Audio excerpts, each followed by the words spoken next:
Olá de novo, meu nome é Cícero.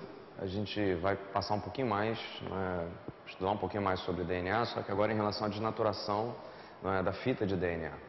A desnaturação ela acaba acontecendo por alguns fatores, e os fatores que a gente usa em provas, em vestibular, para a desnaturação de DNA são os mesmos fatores que causam a desnaturação de proteínas. Então eu vou colocar para você aqui, fatores de desnaturação, a variação do pH e a variação de temperatura. Então, o que acontece quando, por exemplo, a temperatura acaba se elevando onde há um filamento de DNA? Se, vou botar uma setinha assim para você, há um aumento de temperatura onde aquele DNA está, o que acaba acontecendo é que as ligações entre as fitas são rompidas. As ligações de hidrogênio entre as bases nitrogenadas não se mantêm. Agora, de uma maneira um pouquinho diferente da desnaturação das proteínas, quando há uma redução da temperatura, ou seja, quando você volta para a temperatura original, você consegue fazer com que a fita volte a ser o que ela era antes.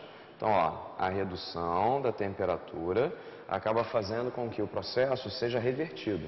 Então, a gente pode dizer que o processo de desnaturação do DNA é um processo reversível, Isso acontece porque as duas fitas são complementares, ou seja, uma fita se encaixa perfeitamente na outra e, consequentemente, quando o fator de desnaturação desaparece, as fitas voltam a se ligar novamente. Aí eu queria só te dar mais uma dica.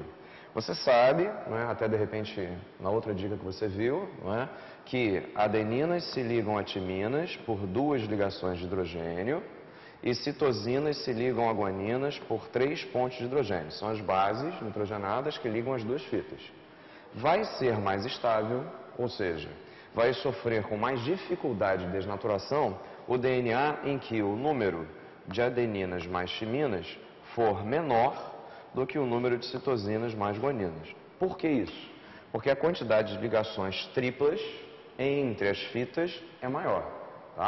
Então, provavelmente, se você por um acaso estuda uma bactéria de uma fonte termal, que é uma bactéria que vive num lugar de alta temperatura, a quantidade de citosinas e guaninas do DNA dessas bactérias é maior. Então, dá uma olhada na parte de desnaturação, dá uma olhada na parte de DNA, é bastante importante aí para as provas que você vai fazer. Até mais, a gente se vê de novo.